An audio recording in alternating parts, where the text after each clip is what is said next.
Hi, magandang hapon. Ah, reading time tayo ngayon, no?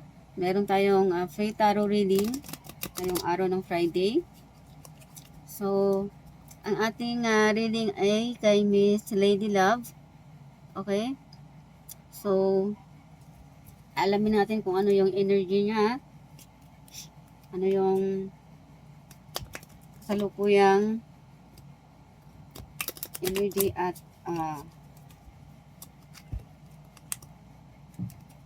mga plano niya. May mga katanungan siya kung aasinso ba ako sa buhay na ito at habang buhay ko bang makakasama yung partner ko. At pangatlo is kung mayroon ba daw siyang opportunity this year. So yun yung kailangan nating alamin.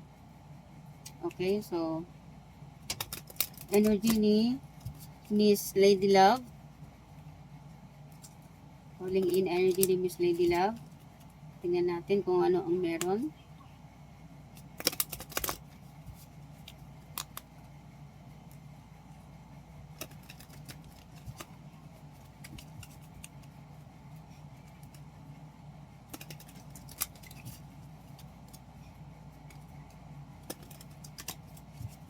Okay.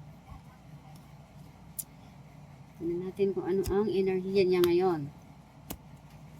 At so, bottom of the deck is meron siyang 5 of Swords. Okay. Okay. 7 of Wands. Meron siyang Ace of Wands na reverse. Meron siyang Ace of Cups. Puro mga minor arcana to Meron siyang 8 of Swords. Meron siyang the Devil. Uy, may transformation siya. At last. Okay. 2, 4, 6, 2 pang 7. Okay. Teka nga muna.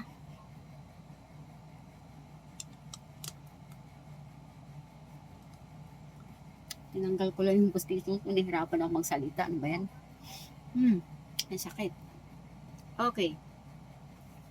So, tingnan natin ito. Analyze natin. Okay, so dito sa unang card niya is meron siyang 7 of Wands. Okay? 7 of Wands is competition, challenge, and meron din siyang struggle. So, kapag yung struggle niya, so meron siyang parang this time siguro meron siyang parang nasa competition stage siya, yung parang gusto niya makipag-unahan or makipagpaligsahan or meron siyang gustong i-win, gustong ipanalo. Okay?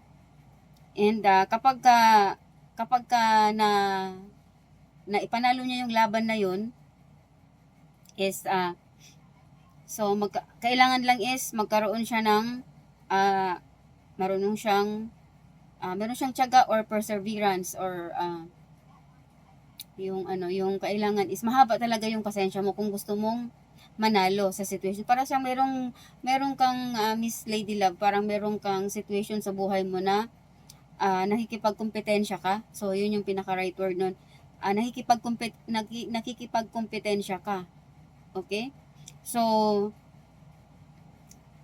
meron ka kasing parang meron kang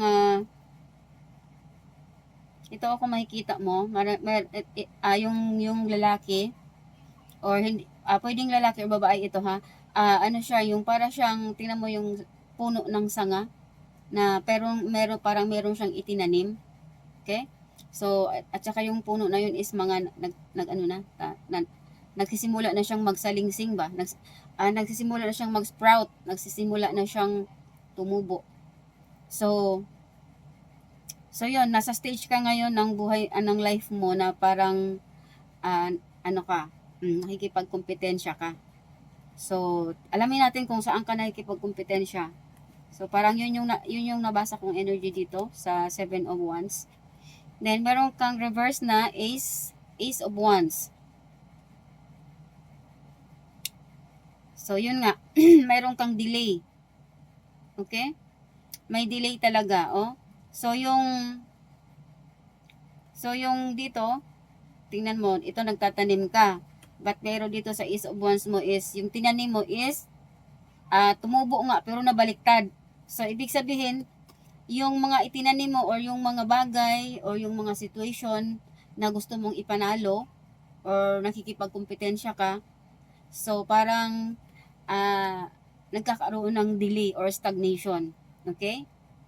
So, dahil mayroong nag-cancel or something or nag-back out or may mga misunderstanding or mali yung pinakasimula mo, pinaka-start mo. Mali yung kumbaga mali yung decision mo nung una pa lang meron kang maling decision dito sa pinaglalaban mo. Okay? So, here sa pangatlong card is meron ka namang Ace of Cups. Okay? So, yun. In order na malampasan mo itong challenge mo ng competition. So, kasi may parang may ipinaglalaban ka eh. So, kailangan mo is self-love and yun nga, mahabang pasensya. Dahil nga mayroong delay, o di ba? Dahil dito mayroong delay, so kailangan mo is magkaroon ka ng mahabang pasensya. So, ito yung ibig sabihin ng card na to. Meron ka kasing ipinaglalaban, so open your heart and receive emotional love around you. So, ito yung pinaka-message ng card na kailangan maging open ka, sa sitwasyon.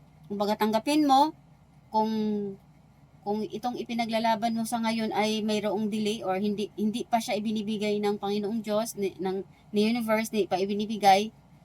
So, kailangan mo is maging open ka. Okay? Buksan mo lang yung puso mo at emotion mo at tanggapin mo kung ano ang kasalukuyang sitwasyon mo na ibinabato sa iyo ngayon ng universe, dahil nga siguro hindi pa talaga time. Okay? So be open and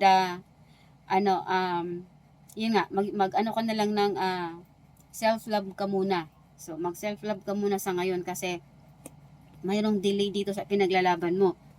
Okay? Dito sa pang-apat na card is meron kang Ace of Swords. Okay? O, di ba? So dito kanina parang merong stagnation. O, so kinonfirm ng pang-apat mong card. Meron ka talagang delay. Okay? Para ka kasing alam mo kung bakit nagkaroon ng delay dito sa ipinaglalaban mo. So meron ka kasing ipinaglalaban meron kang kaya para kang nakikipagkompetensya sa feelings mo. Okay? So, kasi meron ka kasing fear at saka doubt. So, nagkakaroon ka ng self-doubt.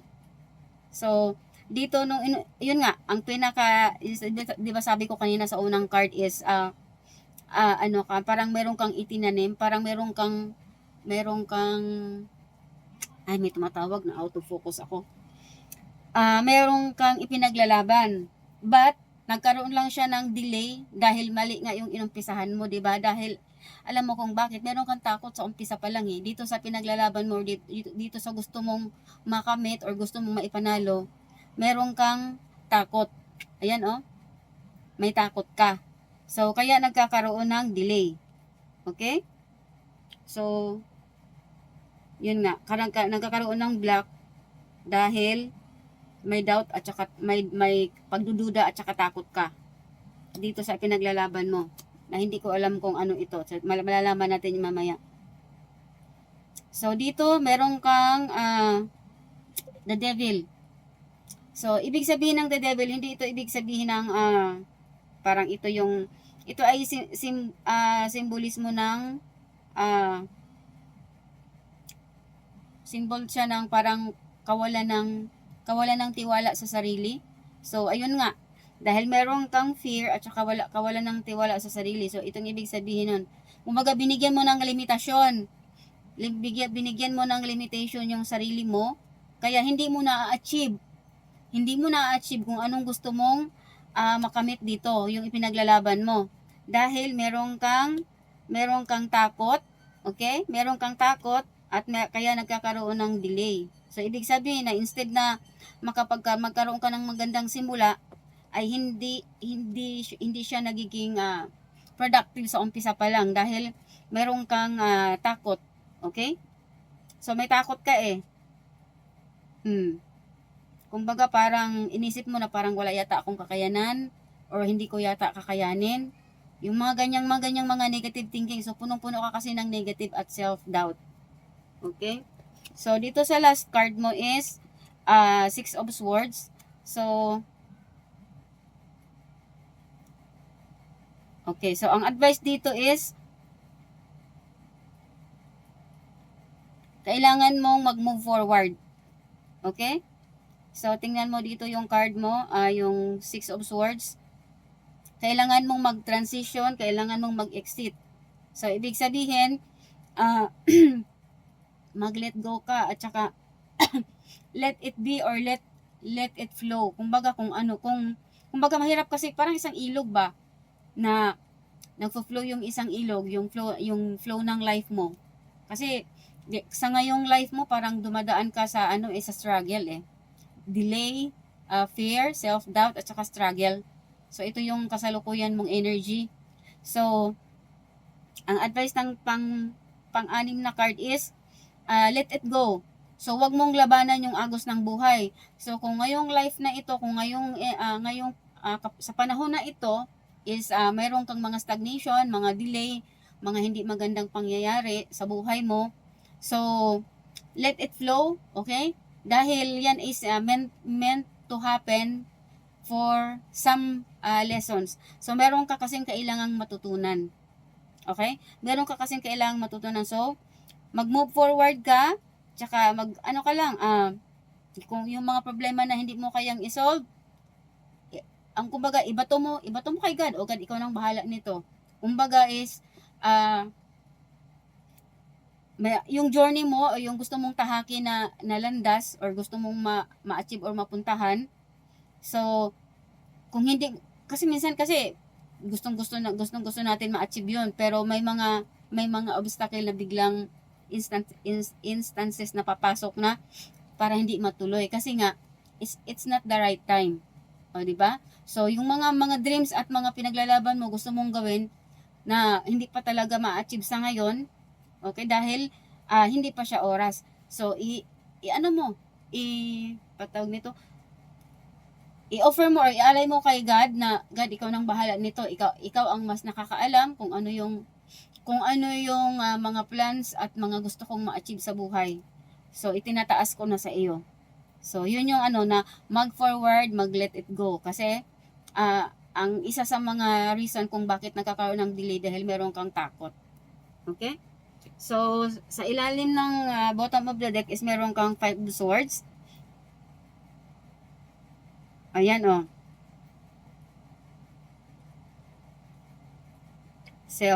self-sabotage. Nagkakaroon ka kasi ng self-sabotage. Okay? So, sometimes the victory is not worth the price. Minsan kasi, kahit na maipanalo mo pa rin yung laban, minsan sinasabi mo pa rin na parang hindi worth, kumbaga parang kulang pa yung effort ko. So, ano na naman yun? Self-doubt na naman. May pagdududa ka na naman sa sarili mo. Ayan sometimes the victory is not worth the price. Kahit ano yung mga ipinaglalaban mo, at the end, sasabihin mo pa rin, parang hindi pa rin, parang may kulang pa rin. So, ang advice sa'yo is dapat magkaroon ka ng more self-love. Ayan, dito.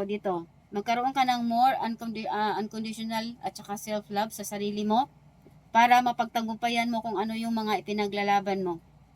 So, yun yung sinasabi ng card dito sa kasalukuyan mong lifetime. Ngayon, so ito yon. So, ngayon sagutin naman natin yung mga katanungan mo kanina.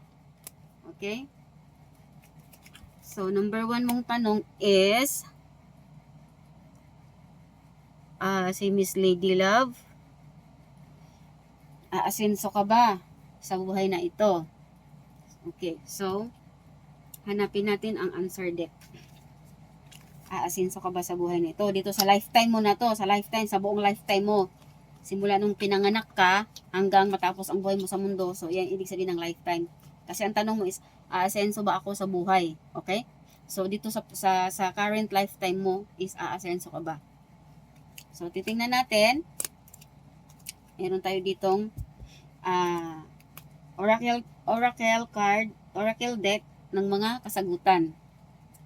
So, tingnan natin kung ano yung mabubunot natin kasagutan. So, ano ang kasagutan sa mga tanong ni Miss Lady Love? She wants an answer. Okay. Okay. Ano ang katanungan? Ano ang mga kasagutan na kailangan niyang malaman? Yan. So, kuha tayo ng kasagutan para sa kanyang first question. So, ilagay lang muna natin dito. So, sa kanyang second question. Okay. Sa kanyang third question. So, yan. Okay. So, dito sa kanyang first question, naaasenso ba siya sa buhay niyang ito? Okay. Ang sabi dito is, baliktad kasi, don't overthink it. Okay? So, yun yung kasagutan sa unang tanong na is, don't overthink it. So, wag kang masyadong, nag-overthink ka siguro madalas, no? Dahil nga, nagkakaroon ka ng self-doubt, nagkakaroon ka ng pag-aalinlangan, pagdududa sa sarili mo, kaya napupuno ka ng negative energy. So, ang advice dito, ang kasagutan dito sa tanong mo, aasenso ka ba? Huwag kang masyadong mag-overthink. Yun nga sabi ko sa'yo, itaas mo sa Panginoong Diyos yung lahat ng mga kahilingan mo or mga katanungan mo, mga pagdududa mo, gusto mong ma-achieve, itaas mo sa Kanya. Kaya huwag kang mag-overthink kasi divinely guided ka. Okay? So, sa second question, habang buhay ko bang makakasama yung partner ko? So, mayroon siyang ka-partner ngayon, tinatanong niya is habang buhay pang makakasama. So, the answer is no.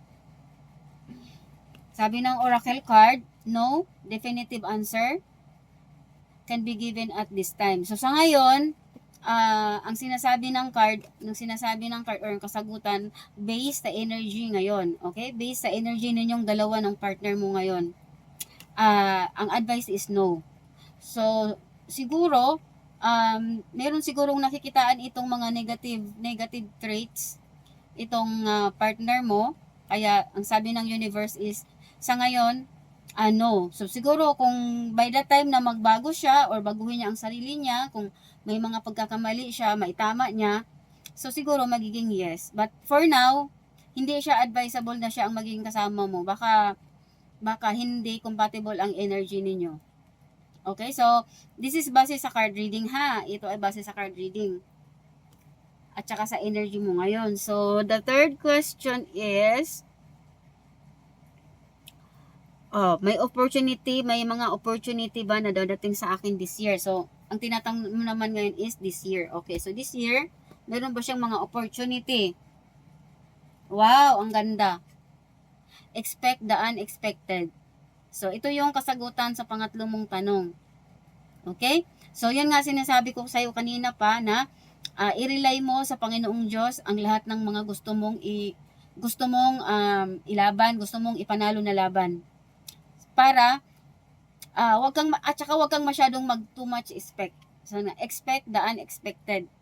So, yun nga kanina sinabi ko, let it flow. Mahirap kasi salungatin yung river na nagpo-flow doon, tas ikaw talagang super mahirapan ka. Kaya ang tendency is mas stagnant ka doon sa area na yan kasi nga naglalaban yung enerhiya mo, yung gusto mong mag-push through, but yung river is nagtutulak din sa'yo dahil meron kang self-doubt. So, leave it to the universe. Yung lahat ng mga kailangan mo at gusto mong maipanalong laban, itaas mo lang sa Panginoong Diyos and expect the unexpected. So, ito yung kasagutan nung pangatlo mong tanong. Expect the unexpected. Basta mawala yung self-doubt mo, mga fear mo, mga takot mo sa sarili mo, magkaroon ka ng self-love, Okay? Makakapag-expect ka ng unexpected.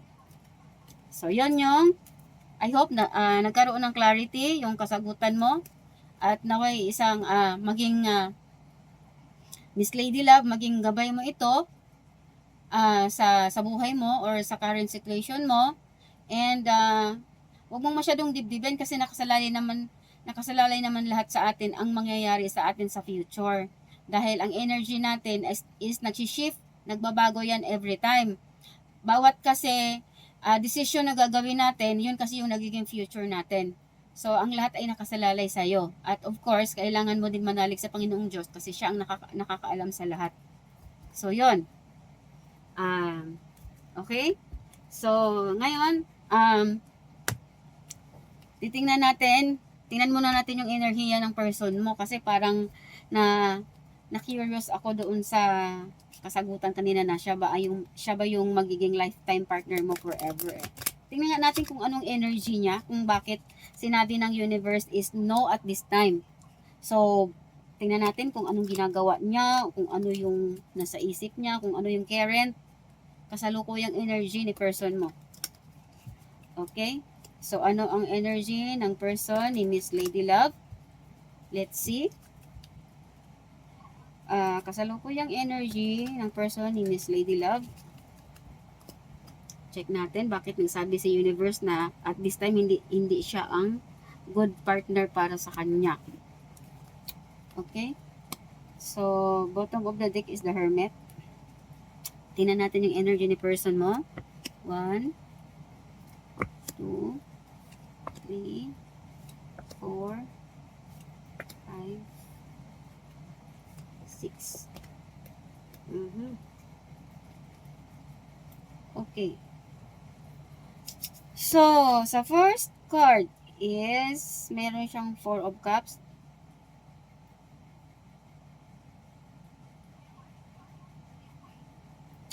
I think masyadong negative yung utak ng person mo.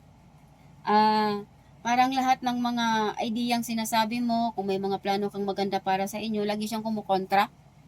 So, ito yung enerhiya na nababasa ko. So, kung mayroon kang ino-offer naman na magandang idea sa kanya, negative agad siya. So, yun yung parang may takot siyang, takot siyang sumubok. Yung ganun. Kasi, inisip niya kaagad, for example, sa business. Sabihin mo,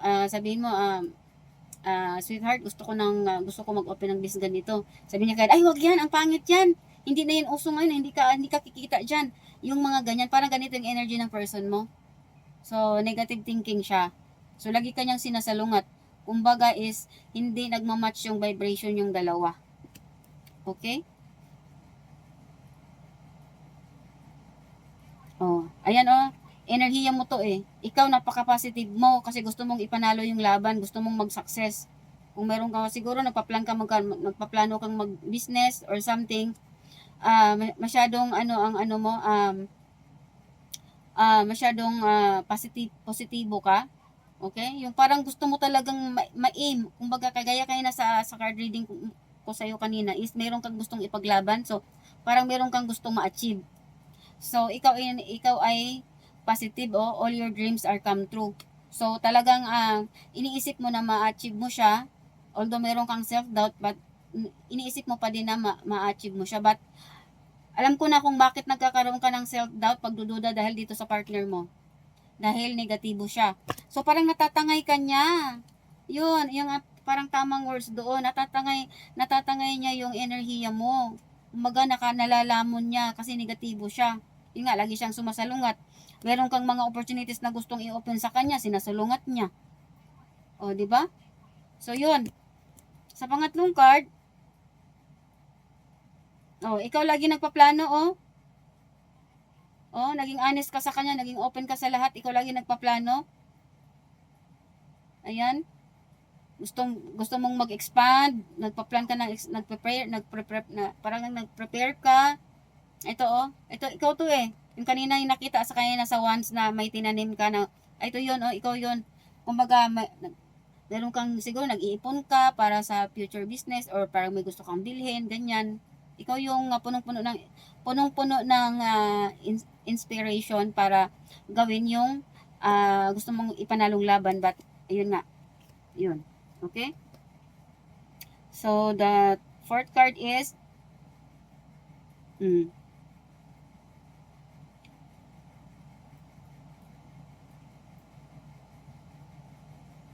oh, napakadali niya ding mag-decide kahit hindi pa niya pinag-iisipan yung bagay o kaya hindi pa nakikita niya ang resulta, kiniklaim niya na kaagad na negative ang result. Ayun. Ito yung nakikita ko. And then sa fifth card mo is the Empress. Ayun nga oh.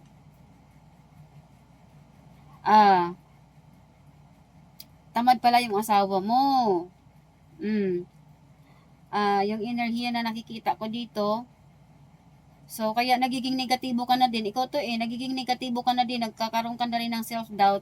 Kasi yung enerhiya ng person mo is parang wala siyang motivation. Siguro lagi kayong nagtatalo or lagi kayong nag-aaway dahil sa hindi magkasundo yung opinion yung dalawa.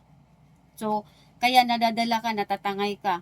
Okay? Parang naano ka ng agos ng ilog, natatangay ka talaga. So, ito yung nakikita ko.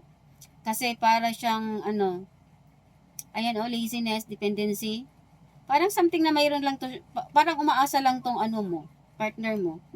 Mamas boy ba to or something? Kasi nakadepende lang siya lack of concentration, parang ayaw niyang mag-move. So, ito yung nakikita kong enerhiya niya ngayon. Okay? Ayun nga, evil-minded, careless, discord. Negatibo siya. Ayan dito sa unang card, yung Four of Cups niya, parang tamad siya. Parang wala siyang ganang kumilos. Ayan pinatunayan ng Knight of Wands. Okay? Parang, ayan nga, negative, evil-minded. Negative talaga siya. Tsaka, parang harsh talk, masakit siyang magsalita. 'Di ba? Siguro, sinasabihan ka niya na mayabang ka na, porket ganito ka, hindi mo na pinapakinggan yung opinion ko, gusto mo lang ang masunod, yung ganyan. Parang wala talaga kayong pagkakasundo. So, kaya pala sinabi ng universe na at this time, hindi daw kayo, ano ba tong tanong mo? Yung pangalawang tanong? Habang buhay ko bang makakasama ang partner mo? Ang partner ko? Negative. Kaya sinabi ng universe. Ayan. Yung last ang last card mo is all the life answer is within you. So, ikaw lang ang makakasagot sa katanungan mo na siya ba ang magiging lifetime partner ko sa buhay, makakasama ko. Ikaw lang all the answer lies within you. Dahil ikaw ang mas nakakakilala sa partner mo.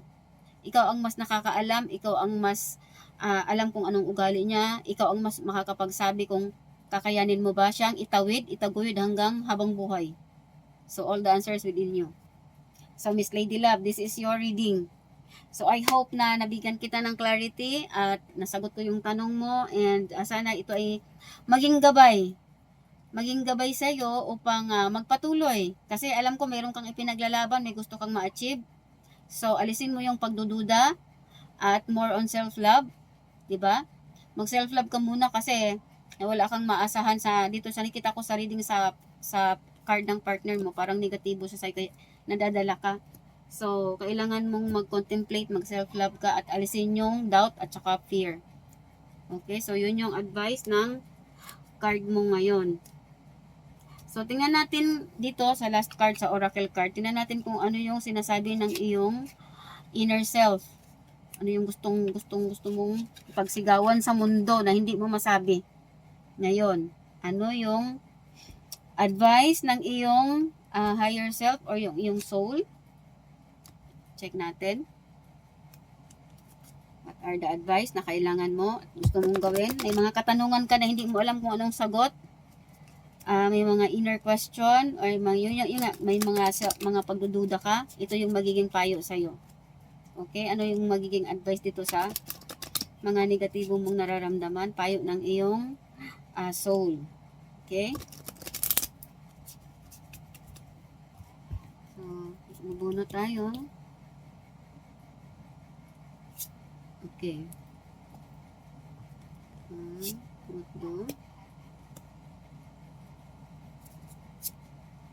Okay. Tingnan natin kung ano yung advice ng iyong soul, ng iyong higher self. Okay? Ang aking video ay mahaba-haba na, umabot na ng 30 minutes. Sa YouTube po na to i-upload.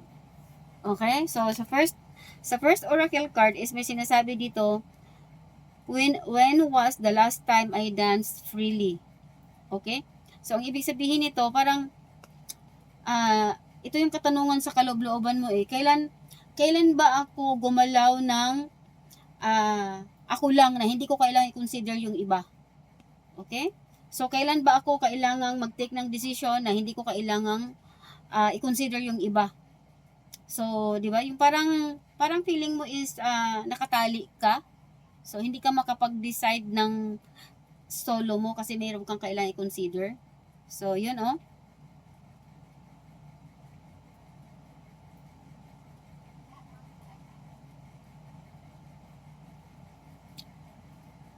Oh, ayan oh. So, kailangan mo daw isayaw yung problema mo. Okay? Para mahanap mo yung sarili mo, yung totoong kaligayahan ng sarili mo. Siguro mahilig kang sumayaw, Miss Lady Love. Kasi dance, kailan ka daw ba huling sumayaw ng freely? Yung walang alinlangan, siguro mahilig ka mag-TikTok. Nagti-TikTok ka kaso lang, mamaya bigla mo makakita, oops, tigil muna. Ayan oh, because it will shift you into a beautiful state. So, magsumayaw ka raw oh, beautiful state because it will get you out of your head and into your body and heart. Because fear, oh, di ba may fear ka? Live in the head. Okay? Nasa isip mo lang yung takot. Kasama ng iyong anxiety, control, guilt, frustration, okay? And impatient.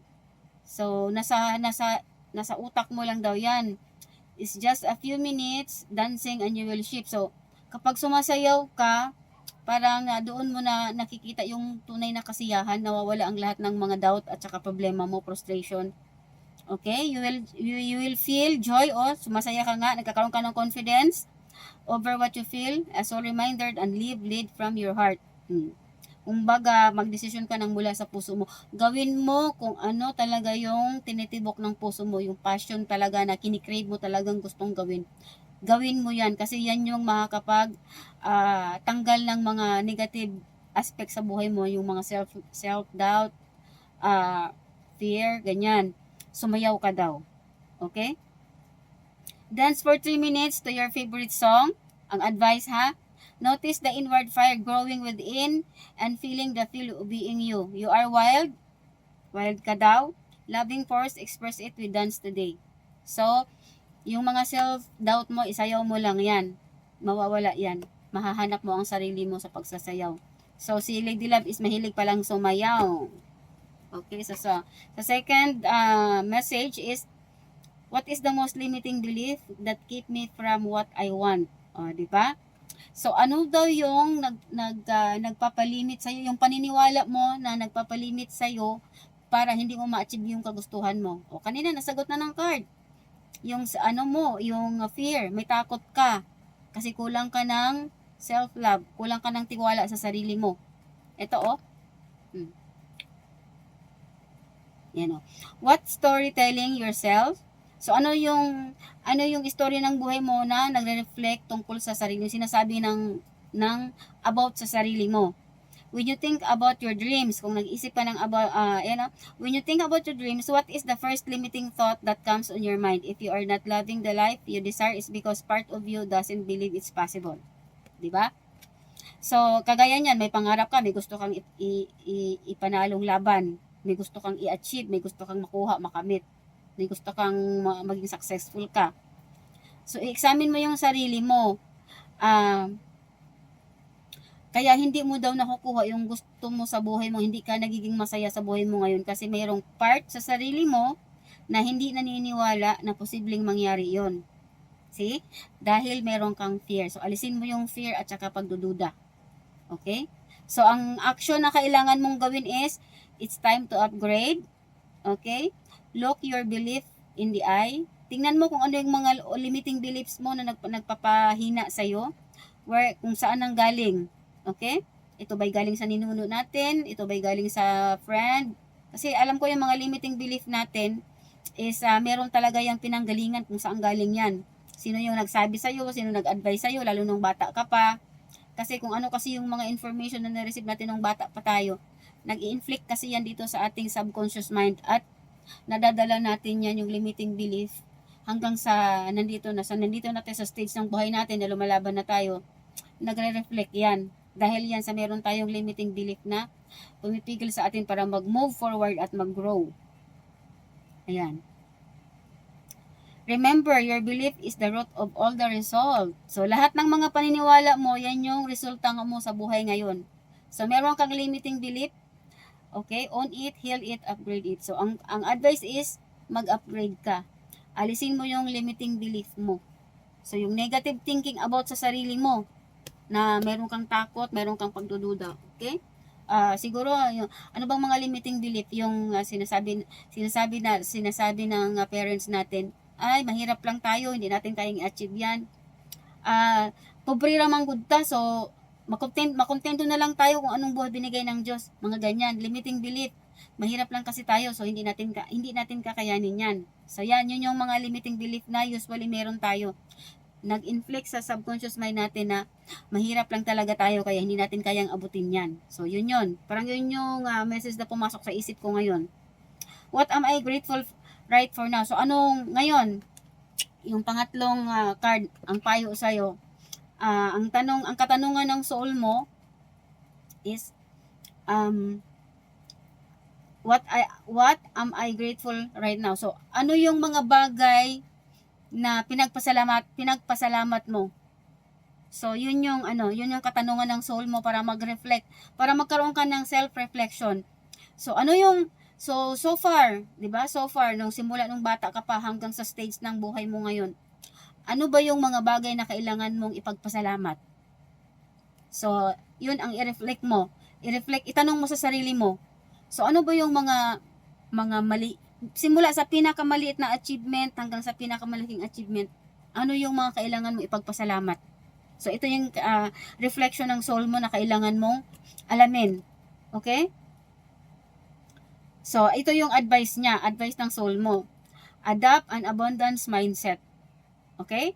Gratitude is the antidote of all the problems. So, be grateful ka palagi. Lagi tayong magpasalamat, Gratitude. So, i-adapt mo yung abundance mindset. Yung sinasabi mo na, okay, ngayon, ito yung sitwasyon ko, but hindi ito ang magiging situation ko forever. Dadating din yung time na magiging abundance ako, magiging sagana ako. Okay? So, yun yung advice ng iyong card. And, lagi kang be grateful. Kasi, pag lagi tayong nagpapasalamat, even sa maliliit na bagay, lumalaki yan. Kumbaga, mas nagkakaroon ka pa ng mas maraming blessing kapag ka grateful tayo. Kumbaga, kapag ka tayo ay laging nagpapasalamat. Yan. Close your eyes. Ito yung advice. Close your eyes and put your hand in your heart and think 3 things of which you are grateful for today. So, ngayon, mag-meditate ka or mag-pray ka bago matulog or pagising sa morning. Lagay mo daw yung kamay mo sa iyong heart at isipin mo yung 3 bagay na kailangan mo ipagpasalamat. So, number 1 dyan, yung ating health. Maging grateful tayo dahil malusog tayo ngayon. Wala tayong sakit. Number 2, meron tayong trabaho, kung meron ka mang trabaho. Okay? Number 3, buhay tayo. Diba? So, yung mga ganong mga simpleng bagay na napakalaking blessing na nandito sa atin na hindi natin napapansin na ito pala ay blessing. Diba? So, yun. Mag-isip ka doon ng 3 bagay na kailangan mo ipagpasalamat at yun ang lagi mong gawin everyday. Gawin mo siyang daily routine. Maging grateful ka dahil pag naging grateful ka, unti-unti mamamanifest mo yung mga gusto mong ma-achieve. Okay? So, yun yung advice ng iyong higher self o ng iyong soul. At saka yun yung kailangan mong gawin, Miss Lady Love. Okay? So, ang final touch natin is yung ating magic crystal. So, tatanungin natin kung coincide ba or nagmamatch ba doon sa sinasabi ng card based dito sa kasagutan na binigay ng card dito sa iyong mga katanungan. Okay? So, question number 1, aasinso ba si Lady Love sa lifetime na ito? So, Infinite Spirit, Divine Intelligence, may katanungan po si Miss Lady Love kung aasinso daw ba siya sa lifetime na ito. Please, umikot ka ng clockwise kung yes, at umikot ka ng counterclockwise kung no ang kasagutan. So, aasinso ba si Lovely sa lifetime na ito? So, more action.